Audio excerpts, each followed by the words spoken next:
یہ دوسری بات ہے کہ بالآخر آہستہ آہستہ وہ عقل پکڑ لیتے ہیں اور ہم سے تعاون ہی میں بہتری سمجھتے ہیں، لیکن ابتدائی طور پر ہمیں مشکلات کا سامنا کرنا پڑتا ہے۔ بعض معاملات میں انہوں نے اپنی پالیسیاں بنا کر چھوڑ دی ہیں جو ہمارے لیے مشکلات کا سبب بنتی رہتی ہیں۔ مسٹر لاشمیک اس لحاظ سے ہمیں بعض اوقات خاصی تشویش کا شکار ہو جانا پڑتا ہے، مثلا یہ کہ اب ہم نے اپنے پاؤں مضبوطی سے جما کر اپنے وطن کی تشکیل کے لیے بہت سے منصوبے بنائے ہیں اور ان پر عمل کرنا چاہتے ہیں، لیکن حکومت امریکہ نے ہمارے سلسلے میں بھی کچھ سخت پالیسیاں اختیار کی ہیں اور ہمیں ترقی کی ان راہوں پر گامزن نہیں دیکھنا چاہتی جن کے لیے ہم کوشاں ہیں۔ بہت سے ایسے معاملات ہیں جن میں ہمارے لیے رکاوٹیں پیدا کی جاتی رہی ہیں۔ ہم نے ان رکاوٹوں کو ایک حد تک قبول کیا ہے، لیکن اس سے زیادہ ہمارے لیے ممکن نہیں ہے۔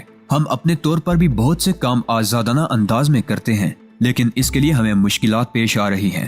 خیر، بات میں یہی مختصر کرتا ہوں۔ ایک شخص ہے جن کا نام ایلس واکر ہے۔ امریکی سائنسدانوں میں بہت نمایاں نام ہے۔ یہ ایک ایسے پروجیکٹ پر کام کر رہا ہے جس کی تفصیلات ہمارے پاس موجود نہیں ہیں، یا یوں سمجھو ان تفصیلات سے ہمیں کوئی سروکار نہیں ہے، لیکن یہ امریکی سائنسدان ہمارے لیے انتہائی اہمیت کا حامل ہے۔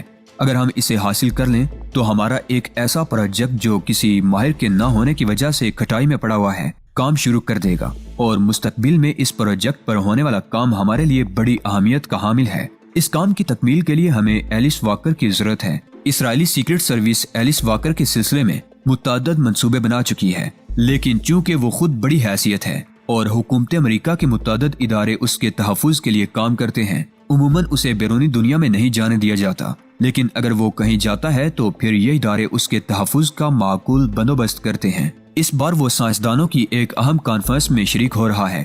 ہمیں اس کانفرنس سے کوئی دلچسپی نہیں ہے، لیکن ہمارا منصوبہ یہ ہے کہ ایلس واکر کو وہاں سے اغوا کر لیا جائے، اور یہ ذمہ داری گروپ 3A کے سپرد کی گئی ہے۔ میں گروپ 3A کا انچارج ہوں، یعنی جان ہیکنر۔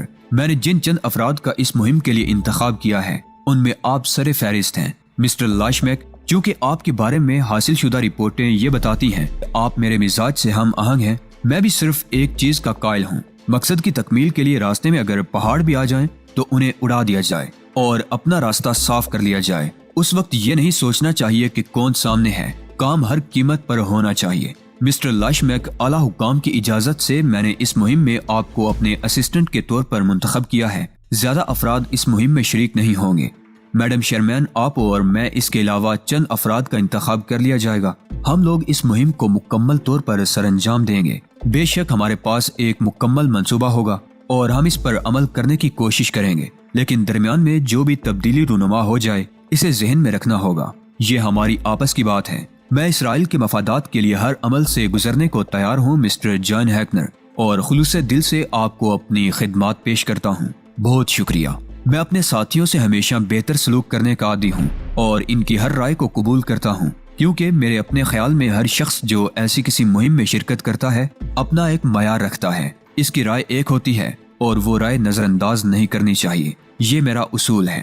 میں آپ سے مکمل تعاون کروں گا جناب، اور آپ مجھے اس سلسلے میں مستعد پائیں گے۔ ان الفاظ کا شاید شکریہ تو میں آپ سے منظوری لینے کے بعد آپ کو اپنے اسسٹنٹ کی حیثیت سے اپائنٹ کیے لیتا ہوں۔ میں نے گردن خم کر دی تو اس نے کہا، یہ میٹنگ اپروولٹا میں ہو رہی ہے۔ آپ کو اپروولٹا کی جغرافیائی کیفیت معلوم ہوگی۔ مغربی افریقہ میں اپروولٹا ایک بغیر سمندر کا ملک ہے۔ اس کے شمال میں مالی اور مغرب میں نائجیریا، مشرق میں اوربین، ٹوگو، گانا اور آئری کوسٹ اس کے جنوب میں واقع ہے۔ ڈرائیو وولٹا کے ذریعے اسے سمندر سے ملایا جاتا ہے۔ یہ اس کی تفصیلات ہیں۔ ہمیں اس کے دارالحکومت اوگاڈاؤ میں کام کرنا ہے اور اس کے لیے باقی منصوبہ بندی ہمیں بعد میں کرنا ہوگی۔ میں خوش دلی سے اس مہم کے لیے تیار ہوں۔ بہت بہت شکریہ۔ تو پھر آپ ذہنی طور پر اپنے آپ کو اس کے لیے مزید تیار کر لیجئے۔ میڈم شیرمین آپ کی ماتحت ہوں گی۔ میڈم، آپ کو اعتراض تو نہیں ہے؟ ہمارے ہاں اعتراض نام کا کوئی لفظ نہیں ہے۔ ویری گڈ، یہی ہماری کامیابیوں کی روشن دلیل ہے، جان ہیکنر نے کہا، اور اس مختصر گفتگو کے بعد یہ میٹنگ برخاست ہو گئی۔ میڈم شیرمین بھی مجھے ساتھ لے کر واپس میری رہائش گاہ تک پہنچی تھی۔ کہنے لگی، اور اب اس کے بعد آپ میری خاطر مدارت کریں گے مسٹر لاشمیک۔ میں ہنسنے لگا۔ میں نے کہا، لیکن میڈم شیرمین، مزید بہتر تعلقات کے لیے یہ ضروری ہے کہ آپ اپنائیت کا ثبوت دیں اور اپنی خاطر مدارت کے لیے خود ہی انتخاب کریں۔ واہ، کبھی کبھی گھریلو زندگی میں بھی لطف آتا ہے، میڈم شیرمین نے کہا، اور اس کے بعد انہوں نے ملازموں کی مدد سے کچن سنبھال لیا۔ میں ایک آرام کرسی میں دراز ہو کر جان ہیکنر کے منصوبے پر غور کرنے لگا۔ منصوبہ یہ تھا کہ ایلس واکر نامی ایک سائنسدان کو، جو امریکی نژاد ہے، آپر وولٹا کی اس میٹنگ سے اغوا کرنا تھا اور امریکی سیکیورٹی کو شکست دینا تھی۔ بہرحال یہ سارا کام اپنی جگہ، اس کی تکمیل سے مجھے کوئی اختلاف نہیں تھا، لیکن اسرائیلی مفادات کو اس سائنسدان سے فائدہ نہیں حاصل ہونا چاہیے۔ ایلس واکر کا اغوا میری شاندار کارکردگی کی دلیل ہوگا، لیکن اس کے بعد کیا ہوگا اس پر ذرا غور کرنا تھا۔ میڈم شیرمین کو غالباً گھریلو کام زیادہ ہی پسند آ گئے۔ انہوں نے مجھے سوچنے کے لیے بہت وقت دے دیا تھا اور کچن سے باہر نہیں آئی تھی۔ میں نے اس وقت سے پورا فائدہ اٹھایا۔ میرے ذہن کی چرخیاں برق رفتاری سے کام کر رہی تھیں اور آنکھوں کے سامنے نیلی دھند پھیلی ہوئی تھی۔ یہ نیلی دھند میری ذہنی قوتوں کو بے پناہ کر دیتی تھی اور اب تو صرف ایک ہی مقصد اپنا لیا تھا۔ چنانچہ میرا بہتر انداز میں سوچنا میرے اس مقصد کی تکمیل کے لیے سب سے زیادہ اہمیت کا حامل تھا۔ میں نے منصوبہ بنایا کہ ایلس واکر کو اغوا ہونا چاہیے۔ ہمارے اس مشن کو کامیاب ہونا چاہیے، کیونکہ مد مقابل فلسطینی نہیں ہوں گے بلکہ امریکن CIA سے واسطہ پڑے گا۔ چنانچہ کام کرنے میں کوئی دقت نہیں ہوگی۔ البتہ اس کام کی تکمیل کے بعد جب ایلس واکر تل ابیب پہنچے گا تو تل ابیب سے اس کو نکال دینا ضروری ہوگا، اور اس کے لیے ابتدا ہی سے کسی کو دانہ ڈالا جائے گا۔ اس سے دوہرا فائدہ حاصل ہوگا مجھے، مثلا یہ کہ میں اپنے کام کی تکمیل کر ہی لوں گا اور میرا اعزاز برقرار رہے گا۔ لیکن اس کے بعد جب امریکی سائنسدان ایلس گرے نکل کر واپس امریکہ جائے گا تو حکومت امریکہ کو اس بات کی پوری اطلاع ہو جائے گی کہ ایلس واکر کو اغوا کر کے حکومت امریکہ کے اعتماد کو ٹھیس پہنچانے کی مذموم کوشش کی گئی ہے، اور اس سے ہو سکتا ہے اسرائیل کے لیے امریکی خارجہ پالیسی میں کوئی نمایاں فرق پیدا ہو جائے، یا کم از کم اسرائیل کا ایک جرم امریکی حکومت کے پاس درج ہو جائے۔ یہ منصوبہ نہایت مؤثر تھا۔ مجھے اسی طرح کے ڈبل کام کرنے پڑ رہے تھے۔ ہاں، اگر کہیں فلسطینی اور اسلامی مفاد مجروح ہوں تو پھر میں بے دھڑک سینہ تان کر منظر عام پر آ سکتا تھا۔ ایسے کام میری زندگی میں نئے نہیں تھے۔ یہ دوسری بات ہے کہ ذرا نئے انداز میں کیے گئے تھے، لیکن اب یہ کام میں ایک بالکل نئے انداز میں کر رہا تھا۔ میڈم شیرمین جب واپس آئیں تو میرا منصوبہ میرے ذہن میں تکمیل پا چکا تھا، اور اس کے بعد اگر میرے اندر خوشگوار کیفیات نمودار نہ ہو جاتی تو پھر لطف ہی کیا تھا۔ میڈم شیرمین نے میرے شاندار کچن سے بہت فائدہ اٹھایا تھا۔ غالباً بھوکی تھی، چنانچہ مجھے ساتھ لے کر ڈائننگ ٹیبل پر پہنچ گئی۔ میں نے مسرور لہجے میں کہا، در حقیقت میڈم، بہت عرصے قبل میں اسی زندگی کا عادی تھا، لیکن تقدیر نے مجھ سے وہ زندگی چھین لی۔ آج بہت عرصے کے بعد زندگی کا وہی رنگ دوبارہ دیکھ رہا ہوں۔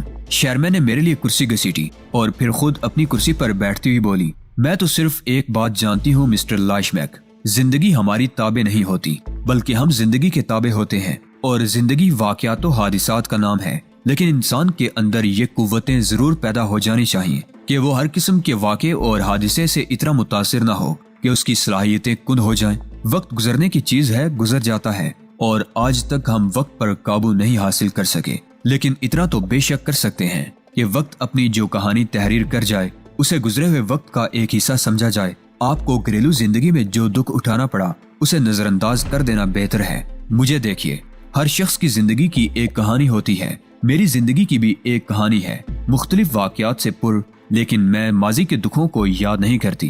میں ان دکھوں میں اپنے آپ کو شامل کر کے حال کی دلچسپیوں کو زخمی نہیں کرنا چاہتی۔ آپ سے میری رائے ہے کہ ماضی کو بھول کر خوش رہیں۔ زندگی میں تبدیلی بہت بڑی حیثیت رکھتی ہے۔ کبھی کبھی ایسے کام کر لیا کریں جن کا آپ کی فطرت، آپ کی ذات سے کوئی تعلق نہ ہو، پھر دیکھیے آپ کو کتنا لطف آتا ہے۔ میں آپ کے ان الفاظ کو بڑی اہمیت دیتا ہوں۔ بلا شبہ یہ عظیم تجربات کا نچوڑ ہے۔ میڈم شیرمین میرے ساتھ کھانے پینے میں شریک ہو گئیں۔ انہوں نے کافی وقت میرے ساتھ گزارا تھا، دلچسپ خاتون تھیں، گفتگو بھی اچھی کرنا جانتی تھیں۔ پھر وہ رخصت ہو گئیں اور میرا ذہن انہی خیالات میں گم ہو گیا۔ ماضی کے بہت سے ایسے واقعات یاد آ رہے تھے جب میں نے مختلف مسئلوں پر کام کیا تھا۔ اس میں کوئی شک نہیں کہ یہ نئی زندگی میرے مزاج سے ہم آہنگ تھی۔ اس میں ایک نظریہ تھا، ایک مقصد تھا۔ خیر، اپنے وطن کے لیے کام کرنا میری زندگی کا اہم ترین مقصد تھا، اور اس وقت بھی اپنے کام سر انجام دیتے ہوئے میں ایک ملی جذبہ کو سینے میں موجود پاتا تھا۔ موجودہ دور میں بھی جس مشغلے کو اپنایا تھا اس کی بنیاد مختلف تھی، اور مجھے یہ اندازہ نہیں تھا کہ بیروت سے آنے کے بعد میرے نظریات میں اس قدر تبدیلی رونما ہو گئی۔ لیکن میں نے اس تبدیلی کو صرف ایک جرم قرار نہیں دیا، اس کے پیچھے ایک مقصد تھا۔ فلسطینی کیمپوں کا جائزہ لینے کے بعد میرے دل میں یہ جذبہ شدت سے سر ابھار چکا تھا کہ میں بھی ان کی جدوجہد میں شریک ہو جاؤں، جو کچھ بھی بن پڑے کروں، اور اس سلسلے میں میرے وطن کی مفادات بھی سامنے آ سکتے تھے، کیونکہ یہ بات میرے علم میں تھی۔ کہ اسرائیلی حکام کی اعلیٰ ترین کوششیں یہی ہیں کہ وہ میرے وطن کے مفادات کو نقصان پہنچائیں۔ یہ ایک عالمی مسئلہ تھا جسے بہرطور ہر کوئی جانتا ہے، چنانچہ اب یہ کام کرتے ہوئے بھی میرے ذہن میں ایک طمانینت تھی، ایک اطمینان تھا کہ جو کچھ میں کر رہا ہوں وہ بے مقصد یا صرف میری اپنی ذات کی تسکین کے لیے نہیں ہے۔ مسٹر زیڈ کا معاملہ تو خیر میرے لیے سب سے اہم حیثیت رکھتا تھا، لیکن مسٹر زیڈ کی کارکردگی کے نتیجے میں جو کچھ ہو رہا تھا اس کا خمیازہ مسٹر زیڈ کو تنہا ہی نہیں بلکہ ان کی پوری نسل کو بھگتنا تھا، اور اب اس کے لیے کام شروع ہو گیا تھا۔ مجھے یہ بھی اندازہ تھا کہ میرے اہل وطن اور خاص طور سے وہ جنہوں نے میرے لیے ہمیشہ آسانیاں فراہم کی تھیں، ان میں کرنل اعجاز وغیرہ بھی تھے، اس بات پر شدید دکھی ہوں گے کہ میں ان سے علیحدہ ہو گیا اور روپوش ہو گیا، لیکن بہت جلد میں انہیں اپنے آپ سے آگاہ کروں گا اور انہیں بتاؤں گا کہ میرے مشن میں تھوڑی سی تبدیلی رونما ہو گئی ہے، لیکن مشن بدلا ہوا نہیں ہے۔ میرے وطن کے مفادات کہیں مجروح نہیں ہوں گے۔ پھر آفتاب کمال کا خیال آیا۔ وہ باکمال شخصیت مجھ سے دور ہو گئی ہے، حالانکہ وہ میرے وجود کا ایک حصہ بن چکا تھا۔ اس نے اپنے آپ کو مجھ سے منسلک کر لیا تھا، میرا تو کوئی نہیں رہا تھا، لیکن وہ بہرطور میرے لیے زندگی کا بہت بڑا حصہ ضائع کر چکا تھا۔ اسے اپنے آپ سے دور کر دینا میرے خیال میں جائز بات نہیں ہے، اس کے لیے کچھ کرنا چاہیے، لیکن کیا؟ سوچنے کے لیے وسیع راستے تھے اور کوئی رکاوٹ نہیں تھی۔ میں نے اپنی منصوبہ بندی جاری رکھی اور میرے دل میں ایک اور خیال آیا، اسرائیلی حکام تو خیر اپنے مفادات کے لیے جو کچھ کر رہے ہیں وہ کر ہی رہے ہیں، مجھے ہر قیمت پر ان کا ساتھ دینا ہے، لیکن اگر ایک ایسا خفیہ گروہ بھی تیار کر لیا جائے جو اسرائیلی مفادات کو اعلیٰ پیمانے پر نقصان پہنچائے، مثلا یہ کہ کسی بھی اسرائیلی مقصد کے لیے میں کام کر رہا ہوں، میں تو اپنے آپ کام کی تکمیل کر کے سرخروئی حاصل کر لیتا ہوں، لیکن وہ اینٹی گروہ جس کا تعلق بہرحال فلسطین سے سمجھ لیا جائے گا میرے کیے ہوئے اس کام کی نفی کر دے اور اسے ملیا میٹ کر دے، لیکن اس کی تکمیل کے بعد تو بہت دلچسپ صورتحال پیدا ہو سکتی ہے، اور اس گروہ کا سربراہ بھلا آفتاب کمال کے علاوہ اور کون ہو سکتا ہے؟ آفتاب کمال کے لیے بھی ایک مشغلہ دریافت ہو جائے گا۔ واہ کیا ترکیب ذہن میں آئی ہے! میں اس ترکیب کے مختلف پہلوؤں پر غور کرنے لگا، اور اس کے بعد مجھے فوراً ضرورت محسوس ہوئی کہ میں آفتاب کمال کو اپنے اس منصوبے سے آگاہ کر دوں، لیکن چونکہ اب میری روانگی کا وقت قریب تھا اس لیے فوری طور پر آفتاب کمال کا ساتھ ممکن نہیں ہو سکتا تھا۔ ویسے بھی اتنی جلد بازی میرے لیے نقصان دہ ہو سکتی تھی۔ بس آفتاب کمال مطمئن ذرائع سے بیروت پہنچ جائے، آپر وولٹا کا معاملہ نمٹا کر یہاں واپس آؤں گا تو اس سے ملاقات ہو جائے گی۔ اس کے لیے میں نے اردو زبان میں ایک ایسا اشارتی خط لکھا جو اگر کسی اور کے ہاتھ لگ بھی جاتا تو میری اصل کیفیت ظاہر نہ ہو پاتی۔ میں نے اسے لکھا تھا کہ وہ ایسے باکمال لوگوں کے ساتھ بیروت پہنچ جائے جو اہم ترین معاملات میں اس کے معاون ثابت ہوں اور ایک طویل ترین وقت کے لیے ہمارا ساتھ دے سکیں۔ میں نے آفتاب کمال کو یہ بھی لکھا تھا کہ یہ سب کچھ اس کی مرضی پر منحصر ہے، اگر وہ اس عمل کو اپنے لیے مناسب نہ سمجھے تو اس سے گریز کر سکتا ہے۔ میں نے اسے ایک ہوٹل کے بارے میں لکھا کہ وہ اس میں مقیم ہو جائے، ہو سکتا ہے کہ میں ایک طویل عرصے تک اس سے ملاقات نہ کر پاؤں، لیکن میری واپسی وہیں ہوگی۔ یہ تمام تفصیلات لکھ کر میں نے اپنا انتہائی غیر اہم انداز کا خط پوسٹ کر دیا اور اس کے بعد آنے والے وقت کا انتظار کرنے لگا۔ جو شخص میرے سربراہ کی حیثیت سے اس مشن کے لیے منتخب کیا گیا تھا اس کے بارے میں مجھے زیادہ معلومات نہیں تھی، لیکن جوائن ہیکنر ان تمام روایات پر پورا اترتا تھا جو موساد سے متعلق تھی۔ شرمین بھی ایک چالاک بلی معلوم ہوتی تھی، لیکن ان بلی کتوں سے لڑنا میرے لیے بھی ایک دلچسپ مشغلہ تھا، چنانچہ میں نے اپنے آپ کو پوری طرح تیار کر لیا۔ مسٹر روہن فلیچر کے تعلقات بلا شبہ انتہائی اہم نوعیت کے لوگوں سے تھے، جو ایسی اہم باتیں بھی انہیں معلوم ہو جاتی تھی۔ خود ہی مجھ سے ملنے چلے آئے، بے پناہ محبت کرتے تھے مجھ سے، کہنے لگے اہل خاندان تو جیسے تمہارے دیوانے ہو گئے ہیں، کون ہے جو ہر وقت تمہاری باتیں نہیں کرتا؟ یہاں تک کہ لاس اور ایمش بھی تم سے اتنی ہی محبت کرنے لگے ہیں جتنی ان دونوں سگے بھائیوں میں آپس میں ہے۔ مجھے داد دیتے ہیں تمہاری دریافت پر۔ بہرحال مجھے علم ہوا ہے کہ اب تم کسی مشن کے لیے منتخب کر لیے گئے ہو اور بہت جلد اس پر روانہ ہو جاؤ گے۔ ہاں یہ سچ ہے، لیکن چونکہ معاملہ میرے محکمے کے مفادات کا ہے اس لیے مجھے معاف کیجیے گا مسٹر روہن فلیچر، میں اسے کسی کو بھی آگاہ نہیں کر سکتا۔ آپ کو زیادہ سے زیادہ میں بس یہ اطلاع دے سکتا ہوں کہ میں ایک مہم پر جا رہا ہوں۔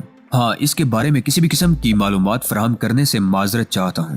مسٹر روہن فلیچر محبت بھرے انداز میں مسکراتے ہوئے بولے، میں جانتا ہوں جو کچھ بھی تم کرنے جاؤ گے عظیم اسرائیل کے لیے کرنے جاؤ گے، میرے لیے بس اتنا ہی کافی ہے کہ تمہیں میرے نام کے ساتھ یاد کیا جاتا ہے۔ مسٹر روہن فلیچر بڑی جذباتی گفتگو کرتے رہے۔ میں نے دل میں سوچا کہ جاؤ بڑے میاں، لطف آ جاتا تمہیں اس گفتگو کا اگر تم میرے لیے ضروری نہ ہوتے۔ پھر 3-4 دن تک میری ملاقات صرف میڈم شرمین سے ہوتی رہی اور وہ آہستہ آہستہ مجھ سے بے تکلف ہوتی رہی۔